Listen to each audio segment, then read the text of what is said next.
إن الحمد لله نحمده ونستعينه ونستغفره ونؤمن به ونتوكل عليه ونعوذ بالله من شرور أنفسنا ومن سيئات أعمالنا من يهده الله فلا مضل له ومن يضلله فلا هادي له ونشهد أن لا إله إلا الله وحده لا شريك له ونشهد أن محمدا عبده ورسوله الذي أرسله بالحق بشيرا ونذيرا أما بعد فأعوذ بالله من الشيطان الرجيم بسم الله الرحمن الرحيم إن الله وملائكته يصلون على النبي يا أيها الذين آمنوا صلوا عليه وسلموا تسليما اللهم صل على محمد وعلى آل محمد كما صليت على إبراهيم وعلى آل إبراهيم إنك حميد مجيد اللهم بارك على محمد وعلى آل محمد كما باركت على إبراهيم وعلى آل إبراهيم إنك حميد مجيد بسم الله الرحمن الرحيم يا أيها الذين آمنوا حق تقاته ولا تموتن إلا وأنتم مسلمون يا أيها الذين آمنوا ادخلوا في السلم كافة ولا تتبعوا خطوات الشيطان إنه لكم عدو مبين بسم الله الرحمن الرحيم ويل لكل همزة لمزة قال الله تعالى سهل بن سعد رضي الله تعالى عنه قال قال رسول الله صلى الله عليه وسلم ما بين ليايه وما بين رجليه رجل له الجنة رواه البخاري ومسلم أو كما قال النبي صلى الله عليه وسلم طلب العلم فريضة على كل مسلم والمسلمة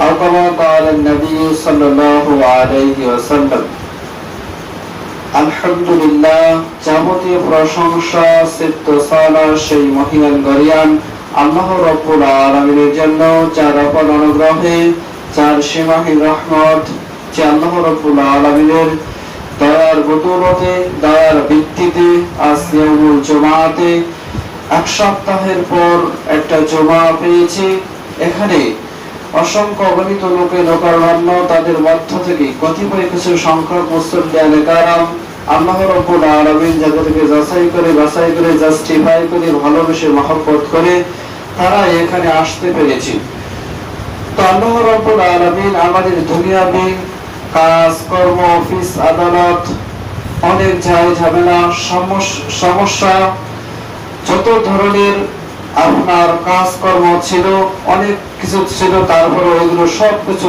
বাদ রেখে সবকিছু ব্যস্ততা পরিত্যাগ করে আল্লাহ রাব্বুল আলামিনের ডাকে সাড়া দিয়ে দুনিয়ার মধ্যে সর্বশ্রেষ্ঠ মসজিদে দুনিয়ার মধ্যে সর্বশ্রেষ্ঠ স্থানে আসার মতন যে আল্লাহ রাব্বুল আলামিন তৌফিক এনায়েত করলেন, তৌফিক দান করলেন, সেই মহান সত্তা আল্লাহ রাব্বুল আলামিনের দরবারে আমাদের অন্তরস্থল থেকে মন প্রাণ উজাড় করে দিয়ে মহব্বতের সাথে শুকরিয়া পাককে আল্লাহ রাব্বুল আলামিনের শুকরিয়া আদায় করি, সকলে বলি আলহামদুলিল্লাহ।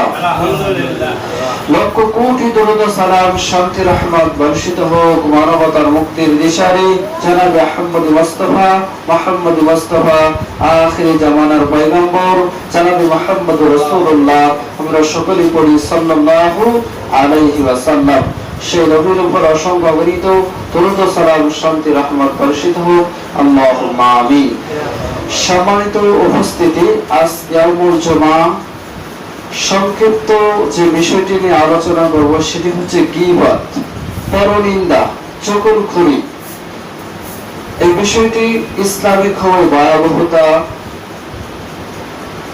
এই বিষয় পাপ, গুনাহ, অন্যায় খুবই ন্যাক্কারজনক। এটা মানুষের সাথে সম্পৃক্ত। গীবত শব্দটি আরবি, যেটার অর্থ হলো পরনিন্দা করা, চগলখড়ি করা, মানুষের দোষ উদ্ঘাটন করা, চর্চা করা, একজনের অনুপস্থিতিতে তার দোষ ত্রুটিগুলো বলে দেওয়া। এটা হচ্ছে কি গীবত বা পরনিন্দা। এটা প্রায় অনেক মানুষ এটা করে থাকে। মানুষ আজকাল সমাজে সংগঠন যত মানুষ দল করে, এক দলের গীবত আরেক দলের বিরুদ্ধে বলে, এটাই স্বাভাবিক। মানুষের দৈনন্দিন জীবনে মিথ্যা কথা এবং মানুষের নাম নিয়ে গীবত করা, তহমত অপবাদ দেওয়া, এটা মানুষ গুনাহটাকে ছোট মনে করে দেখে। এটা যে ভয়াবহ, জটিল এবং কঠিন একটা গুনাহ, এটা মানুষ বুঝতে চায় না। মানুষ এটাকে ছোট করে দেখে।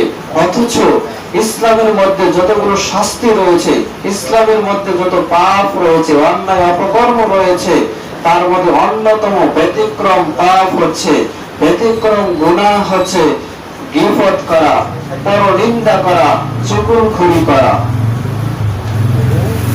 কারণ এটা হচ্ছে আপনার মানুষের সাথে সম্পৃক্ত।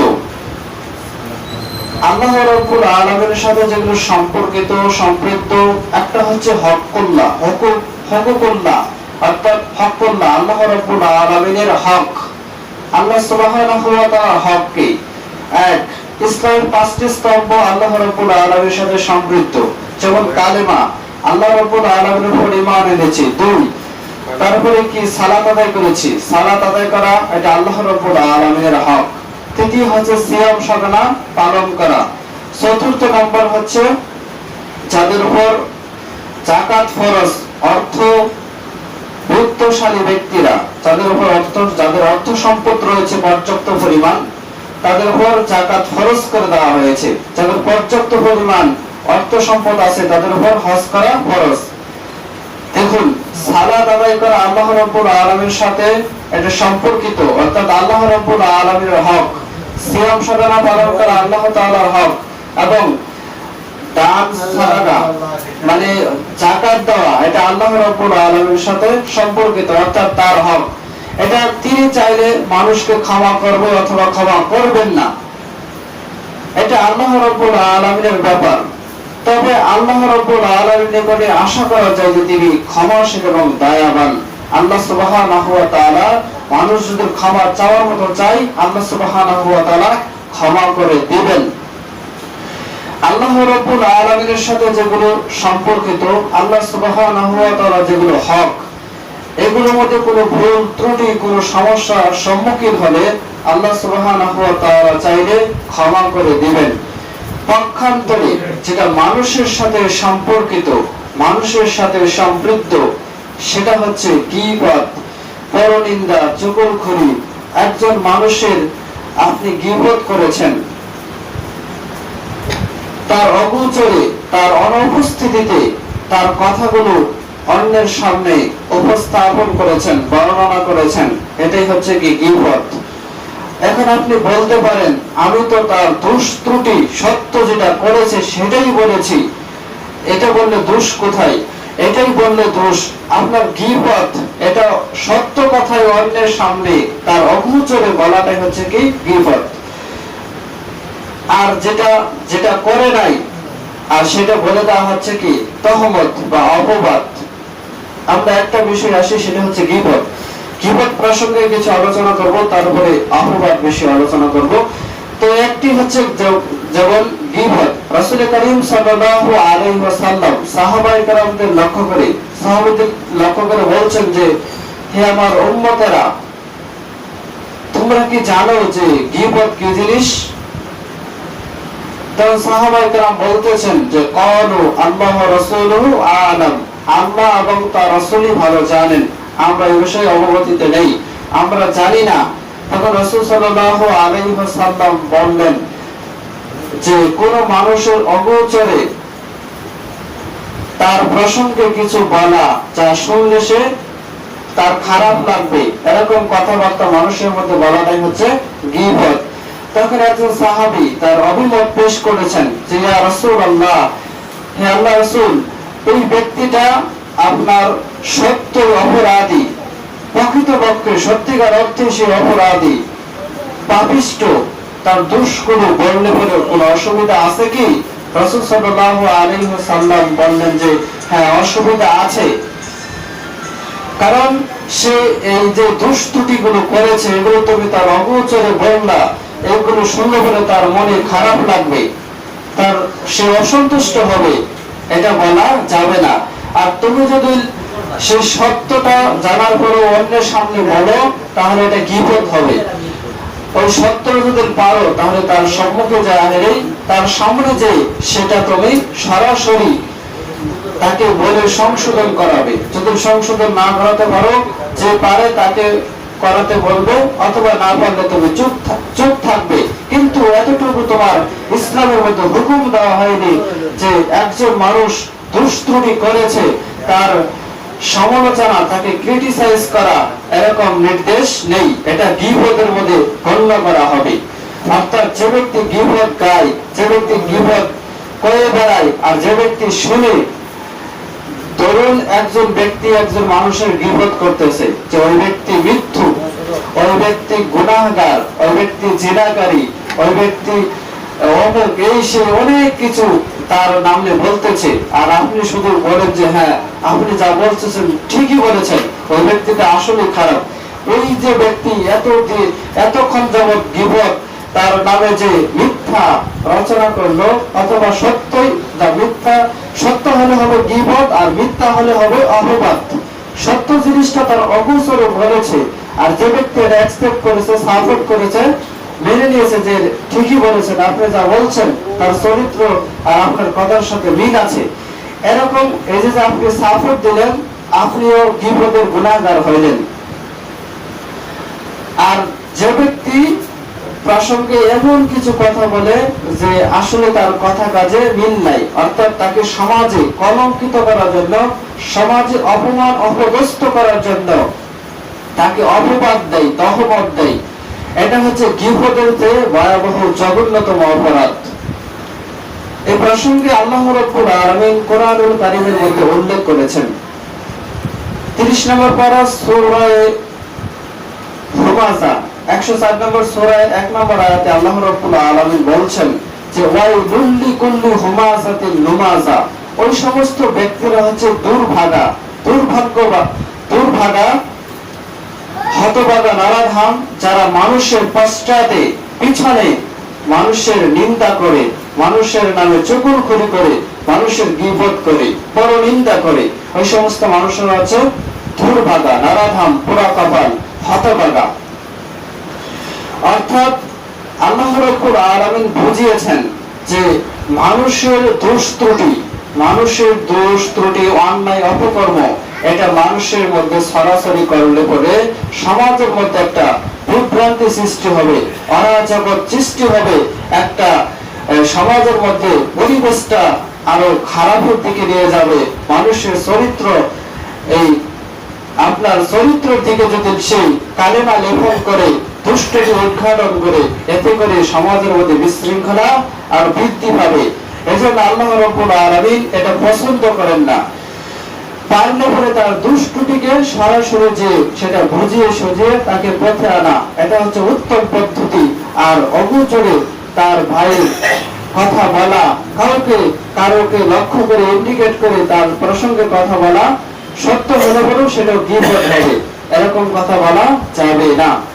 আল্লাহ সুবহানাহু ওয়া তাআলা অন্যত্র বলেছেন সূরা হুজুরাত অধ্যায় 49 আয়াত হচ্ছে 12, আল্লাহ রাব্বুল আলামিন সেখানে বলছেন যে তোমরা বহুবিধ ধারণা হতে বিরত থাকো, কারণ ম্যাক্সিমাম আইডিয়া, অধিকাংশ ধারণাই হচ্ছে আপনার পাপ, অন্যায়, গুনাহ রয়েছে। আপনি যা ধারণা করতেছেন তা আপনার ধারণার মধ্যে অনেকটাই সে ওর মধ্যে নেই, তারপর আপনার ধারণা রয়েছে যে এই পাপের মধ্যে সে আছে। মানুষের ধারণা, অনেক মানুষ অনেক রকম ধারণা করে থাকে একজন ব্যক্তি সম্পর্কে বা কোনো বস্তু, কোনো জিনিস সম্পর্কে। আল্লাহ সুবহানাহু ওয়া তাআলা ভালো জানেন মানুষ প্রসঙ্গে, মানুষের অন্তর কি চায় না চায় আল্লাহ রাব্বুল আলামিন জানেন। তিনি আল্লাহ সুবহানাহু ওয়া তাআলা বলছেন যে তোমরা বহু ধারণা থেকে বিরত থাকো, কারণ অধিকাংশ ধারণাই হচ্ছে গুনাহ, পাপের কাজ। অধিকাংশ ধারণাই হচ্ছে পাপ, গুনাহ হয়, আল্লাহ রাব্বুল আলামিন বলছেন। দ্বিতীয় নম্বর পয়েন্ট, আল্লাহ সুবহানাহু ওয়া তাআলা বলছেন যে তোমরা মানুষের দোষ ত্রুটি উদ্ঘাটন করো না, অর্থাৎ মানুষের গোপন তথ্য তোমরা এগুলো রিসার্চ করো না, অর্থাৎ মানুষের যে গোপনীয় পাপ রয়েছে, গোপন অন্যায় সে তার ভিতরে লুকানো আছে, সেগুলো তোমরা উদ্ঘাটন করো না, সেগুলো অনুসন্ধান করো না। মানুষের গোপন যে পাপ অন্যায় রয়েছে আপনি সেটা বুঝতে পারছেন, জানেন, আপনার সামনে হয়তো একদিন সংঘটিত হয়েছে, দেখেছেন যে ছেলেটা অনেক পাপে লিপ্ত, আপনি জানেন, তারপরও সেটা আপনি গোপন রাখলেন, সমাজের মধ্যে ফাঁস করে তাকে কলঙ্কিত করলেন না, অপমান অপদস্থ করলেন না।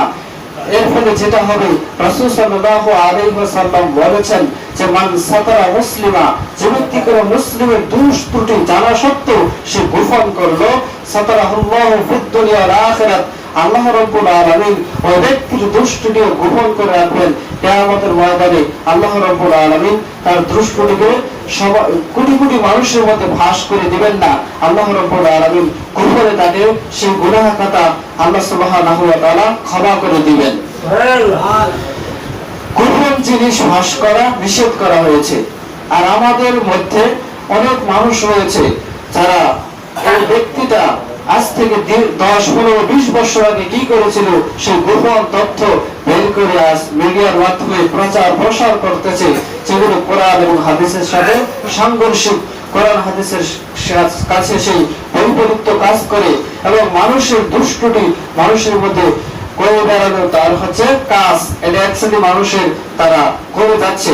দেখুন আল্লাহ রাব্বুল আলামিন কোরআন মাজিদে বলছেন যে তোমরা মানুষের দুষ্টুটি উদ্ঘাটন করো না, গোপনীয় বিষয় তোমরা সেগুলো মানুষের মধ্যে উন্মোচন করো না। এবং তৃতীয়ত, তোমরা মানুষের অগোচরে, মানুষের পশ্চাতে, পিছনে তোমরা পরনিন্দা করো না, চুগলখড়ি করো না। মানে তোমরা আল্লাহ রাব্বুল আলামিনের নির্দেশ, এর মধ্যে গুরুত্ব রয়েছে যে আল্লাহ সুবহানাহু ওয়া তাআলা বলছেন যে তোমরা মানুষের অগোচরে, পশ্চাতে, পিছনে তার দুষ্টুটি উদ্ঘাটন করো না। তার দুষ্টুটি তুমি স্পষ্ট জানো, কিন্তু এটাই থাকো, তাহলে পরে তাকে স্পষ্ট ভাবে বুঝিয়ে পথে আনতে পারো, তাহলে অন্য মানুষকে বলতে আল্লাহ রাব্বুল আলামিন নিষেধ করেছেন। চতুর্থ নম্বর বলা হয়েছে যে তোমরা কি চাও যে তোমাদের মৃত ভাইয়ের গোশত খেতে পছন্দ করো, ভালোবাসো? বস্তুত এমন কেউ ভালোবাসবে না, এরকম কারো রুচি নেই।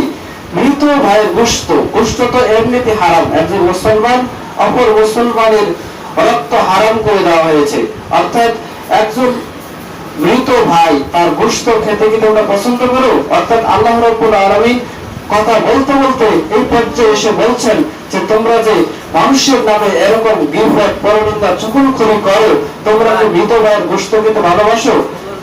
তখন আল্লাহ রাব্বুল আলামিন বলছেন যে তোমরা বস্তু, তোমরা তো মানুষ, এগুলো ভালোবাসো না, কিন্তু তোমাদের কাজ কর্ম অনুযায়ী এটা ফুটে ওঠে যে মানুষ মৃত ভাইয়ের গোশত খাওয়া, যে মৃত ভাইয়ের গোশত খাওয়া ন্যায় অপরাধী হচ্ছে গীবত, চুগলখড়ি, পরনিন্দা, এই কাজগুলো করে যাওয়া। দেখুন এই পাপ যে কত ভয়াবহ, জটিল এবং কঠিন সেটা এখন বোঝা যায়। এখন আপনি বুঝতে পারেন না, কিন্তু কিয়ামতের ময়দানে ঠিকই বুঝতে পারবেন। দেখুন, আল্লাহ রাব্বুল আলামিন এই বিষয়াদি বলার পরে বলছেন যে তোমরা আত্তাকুল্লাহ, আল্লাহ রাব্বুল আলামিনকে ভয় করো, আল্লাহ সুবহানাহু ওয়া তাআলাকে ভয় করো, এবং তোমরা এই সমস্ত পাপ থেকে তোমরা তওবা করো, এবং তোমরা তওবা করে সৎ পথে ফিরে আসো। এখন দেখুন, রাসূল সাল্লাল্লাহু আলাইহি ওয়াসাল্লাম বলেছেন যে মানুষকে সবচেয়ে যে আমলগুলো বেশি বেশি জান্নাতে প্রবেশ করায়, যেমন রাসূল করিম সাল্লাল্লাহু আলাইহি ওয়াসাল্লাম বলেছেন যে লা তাদউনা আকসারুহু মা ইয়াদখুলুনাল জান্নাতা মা ইয়াদখুলুনান নাস। রাসূল সাল্লাল্লাহু আলাইহি ওয়াসাল্লাম বলেছেন যে তোমরা কি জানো যে কোন আমল, কোন কাজটি করলে মানুষকে অধিক পরিমাণ জান্নাতে প্রবেশ করায়, জান্নাতে প্রবেশ করায়? তার একটি কাজ হচ্ছে তাকওয়াল্লাহ, আল্লাহ ভীতি। আল্লাহ ভীতি যার মধ্যে রয়েছে ওই ব্যক্তিকে জান্নাতে প্রবেশ করাতে সাহায্য করবে। দ্বিতীয়ত হচ্ছে হুসনুল খুলক এবং উত্তম চরিত্র। এই দুই শ্রেণীর মানুষকে বেশি বেশি জান্নাতে প্রবেশ করাবে। এই দুইটা বৈশিষ্ট্য, দুইটা গুণ যাদের মধ্যে রয়েছে তারা জান্নাতে প্রবেশ করবে মরবে। রাসূল সাল্লাল্লাহু আলাইহি ওয়াসাল্লাম বলেছেন একটা হচ্ছে আল্লাহ ভীতি। তার মধ্যে যদি আল্লাহর ভয় থাকে তাহলে তার পৃথিবীর মধ্যে যত ধরনের অন্যায় অপকর্ম রয়েছে সব কিছু থেকে বিরত থাকা সম্ভব। একটা ভয়, সেটা হচ্ছে কি আল্লাহ ভীতি। আল্লাহ ভীতি, আল্লাহ রাব্বুল আলামিনকে ভয় করে কোন মানুষ চুরি ডাকাতি করে না, আত্মীয় অন্ধ করে মানুষের টাকা মেরে নেয় না, এবং তার আল্লাহ রাব্বুল আলামিন মানুষের অগোচরে এরকম করে নিন্দা করে না, গীবত করে না। কেননা আল্লাহ রাব্বুল আলামিনের ভয়, অর্থাৎ তার মধ্যে আল্লাহ ভীতি রয়েছে। যার মধ্যে আল্লাহ ভীতি রয়েছে যে আমার এখন নিঃশ্বাস বন্ধ হয়ে গেলে আমার সব শেষ হয়ে যাবে, যত বাড়ি গাড়ি, ব্যাংক ব্যালেন্স, এয়ার কন্ডিশন, টাকা পয়সা সমস্ত কিছু এক সেকেন্ডের মধ্যে শেষ হয়ে যাবে। আমি এখন চলে যাব, আবার সবকিছু রেখেই যাবে, সবকিছু তারা ভোগ করবে, আমি শুধু একাই জনমের মতো করে পৃথিবী থেকে বিদায় নেব। অর্থাৎ এই চিন্তা চেতনা যাদের রয়েছে, পরকালের যারা ভয় রয়েছে, আল্লাহ রাব্বুল আলামিনকে যারা ভয় করে, অর্থাৎ যারা আল্লাহ ভীরু, এই সমস্ত মানুষেরা অন্যায় অপকর্ম থেকে বাঁচতে পারে, পাপ থেকে। দ্বিতীয় নম্বর হচ্ছে হুসনুল খুলক এবং চরিত্রকে যারা উত্তম উৎকৃষ্ট করেছে, ওই দুই শ্রেণীর মানুষকে জান্নাতে প্রবেশ করাতে সাহায্য করবে। এই দুইটি গুণ, দুইটি বৈশিষ্ট্য। পক্ষান্তরে দুইটি কাজ রয়েছে, দুইটি জিনিস রয়েছে যেটা মানুষকে জাহান্নামের দিকে নিয়ে যায়। তার একটা হচ্ছে মুখ। মুখ দ্বারা মানুষ গীবত করে, পরনিন্দা করে, চুগলখড়ি করে, মানুষের দুষ্টুমি উদ্ঘাটন করে, মুখ দ্বারা মিথ্যা কথা বলে, মুখ দ্বারা একটা মিথ্যা কথার ভিত্তিতে মানুষের লাখ লাখ টাকা নেমে যায়, মানুষ ধ্বংসের মধ্যে পতিত হয়, মিথ্যা কথার স্বাক্ষরের ভিত্তিতে মানুষের ফাঁসি হয়। এই মুখ দিয়ে দেখুন কত ধরনের পাপ হয়, যত অন্যায় অপকর্ম, তার একটা মাধ্যম হচ্ছে কি মুখ। মুখ দ্বারা গীবত করা। একজন মানুষ যখন তার জিহ্বাকে সংযত করতে পারবে, মুখকে কন্ট্রোল করতে পারবে, তার নিয়ন্ত্রণে আনতে পারবে, এবং ইতিপূর্বে যা করেছে তার থেকে সে তওবা করে নেবে এবং কথা বলবে খুব সেভে। অর্থাৎ আল্লাহ রাব্বুল আলামিন যে একটা নিয়ামত দিয়েছেন মানুষের মুখ, এই মুখ দিয়ে মানুষ ভালো মন্দ উভয় বলার মানুষের অধিকার আছে, মানুষের আপনার স্বাধীনতা আছে। আপনার মুখ আপনি যা ইচ্ছে তাই বলতে পাবেন না, বলতে পারে পরকাল খবর ভয়াবহ শাস্তি আপনার জন্য অপেক্ষা করতেছে। দেখুন, একটি মাধ্যম হচ্ছে জাহান্নামে যাওয়ার, তার একটি মাধ্যম হলো মুখ। এই মুখ দ্বারা মানুষ অন্যায় অপকর্ম করে, এটা থেকে যদি সে বিরত থাকে তার জন্য অন্যায় অপকর্ম অনেকটাই কমে যাবে।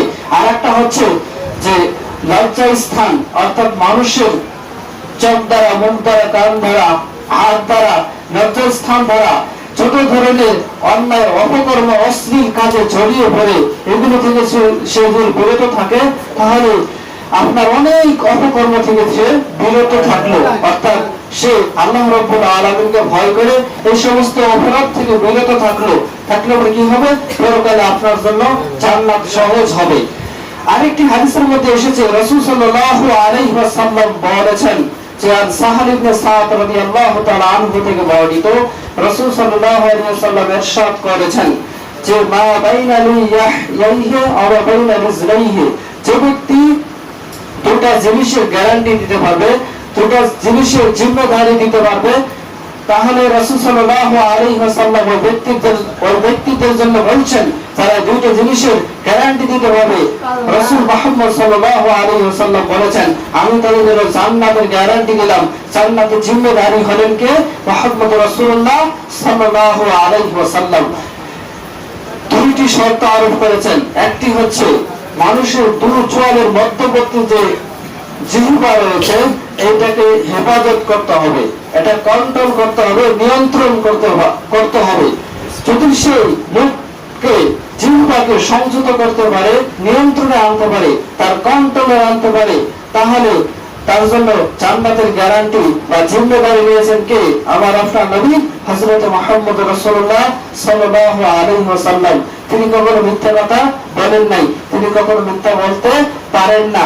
হাদিসটি বুখারী এবং মুসলিমের হাদিস।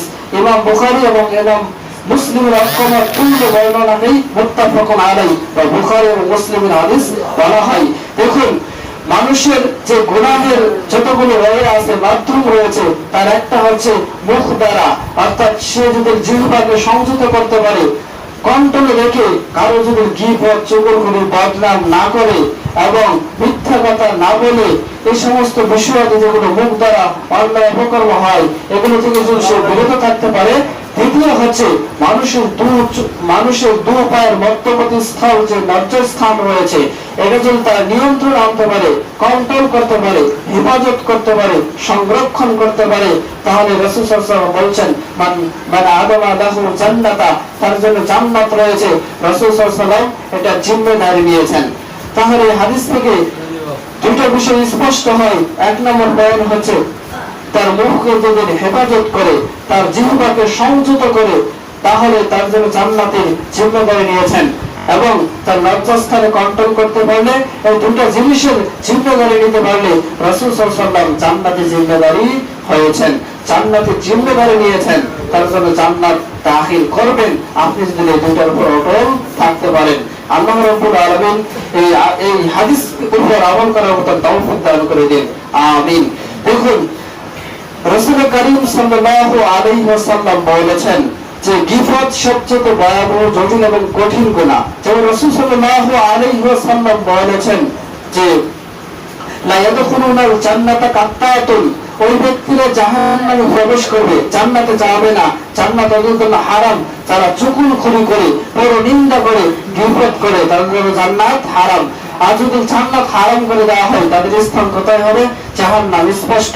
জান্নাতে না গেলে, জান্নাত হারাম হলে তাদের দ্বিতীয়ত আর কোনো জায়গা নাই, একবারে সর্বশেষ জায়গা হবে সেটা হচ্ছে আপনার সর্বশেষ ঠিকানা হচ্ছে জাহান্নাম।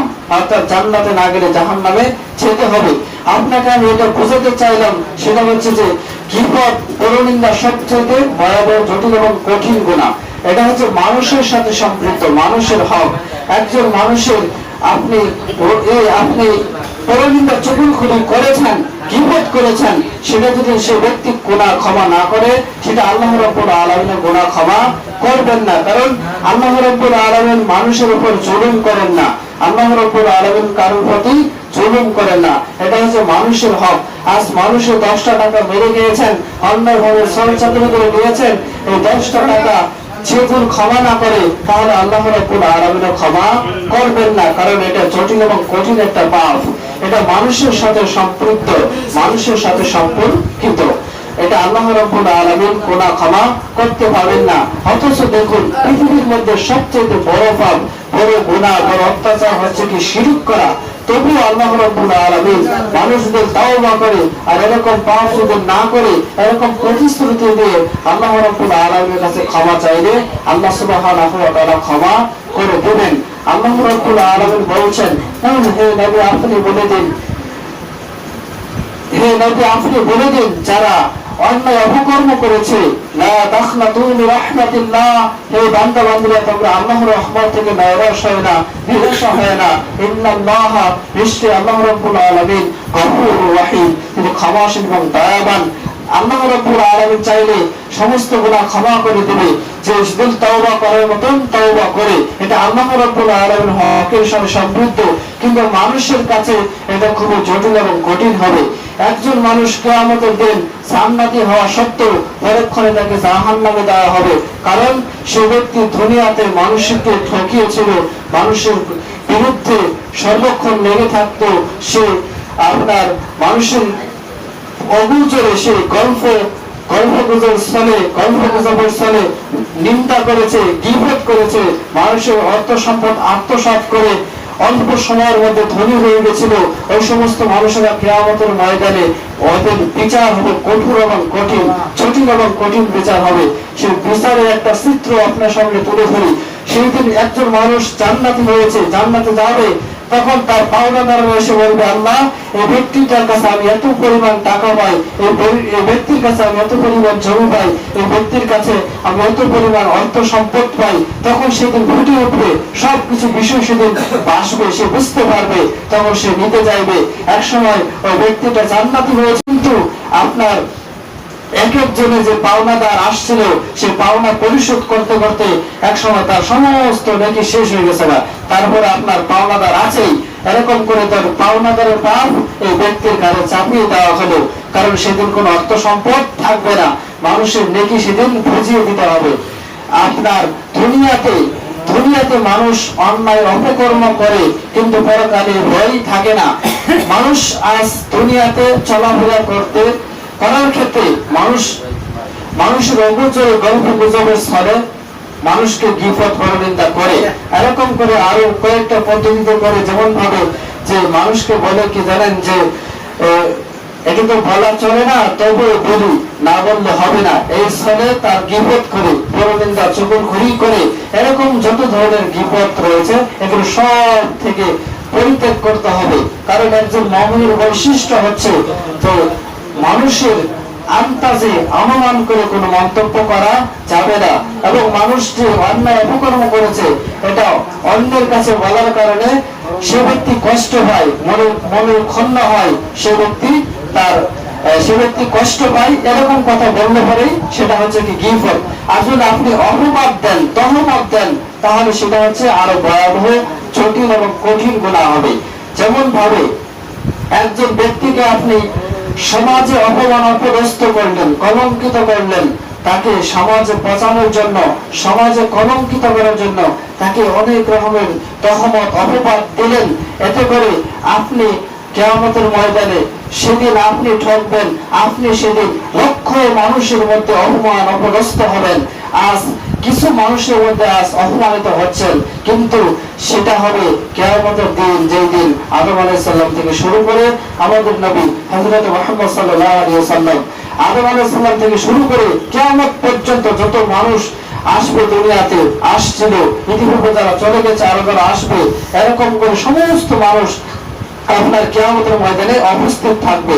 সেদিন আপনি যে ব্যক্তি এক বিঘা জমি আত্মসাৎ করেছিল তাকে ওদের উপস্থিত করা হবে। আল্লাহ রাব্বুল আলামিন বলছেন যে আমি আল্লাহ সুবহানাহু ওয়া তাআলা সূরা জিলজালের মধ্যে বলছেন যে কেউ যদি সরিষম পরিমাণ অপরাধ করে, তাকে অপরাধ বের করে প্রমাণ দেখিয়ে তাকে যতটুকু শাস্তি পাওয়ার যোগ্য তাকে শাস্তি দিয়ে তারপরে তাকে ছেড়ে দেব, জান্নাত অথবা জাহান্নাম তার জন্য নির্ধারণ হবে।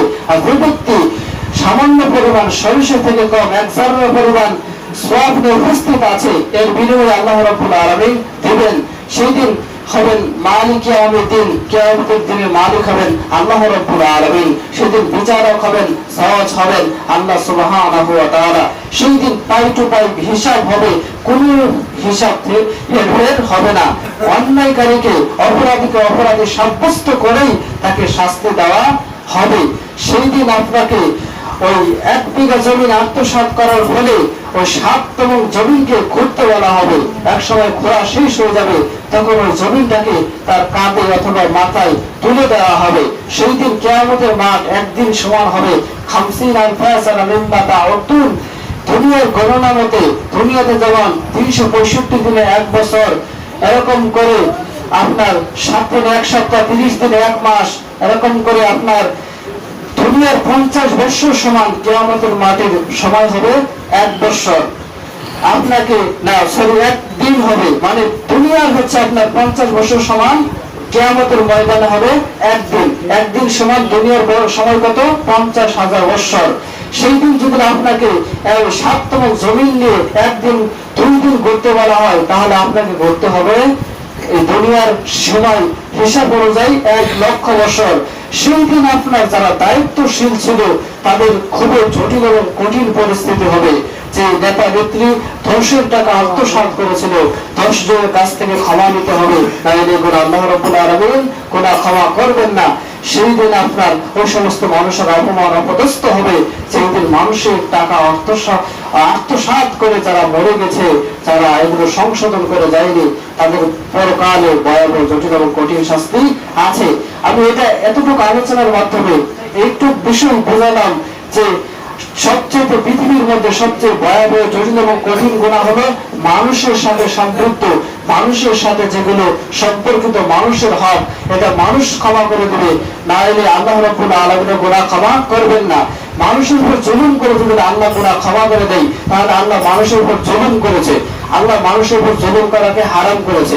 অর্থাৎ মানুষের সাথে সম্পৃক্ত যেটা, এটা মানুষ গুনাহ ক্ষমা না করলে আল্লাহ রাব্বুল আলামিন গুনাহ ক্ষমা করবেন না।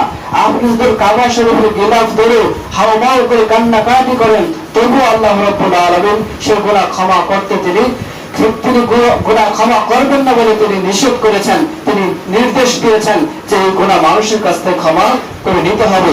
তবে এরকম আপনার কাছ থেকে মানুষ চলে গেছে, আপনার হাতের নাগালে নেই, আপনি তার কাছ থেকে অর্থ সম্পদ কিছু টাকা আপনার কাছে এলাকানা ছিল, কিছু বাকি ছিল, বকেরা ছিল, কিন্তু সে মারা গেছে, দিতে পারেননি। আপনার একটা পথ আছে, সে আপনার তার নামে বেশি করে দান সাদকা করে দেবেন, এতে করে আপনার সে বকেরা, সে লেনদেনটা আল্লাহ রাব্বুল আলামিন সেটা পরিশোধ করে দিবে, সেটা থেকে আপনাকে পরকালে আপনার সেই হিসাব চাবে না। এরকম করে আপনি বাঁচতে পারবেন। আল্লাহ রাব্বুল আলামিন আমাদের এই সকল বিষয়গুলো বুঝার মতো তৌফিক দান করুন। আল্লাহুম্মা আমিন। সুবহানাকা আল্লাহুম্মা ওয়া বিহামদিকা আশহাদু আল্লা ইলাহা ইল্লা আনতা আস্তাগফিরুকা ওয়া আতুবু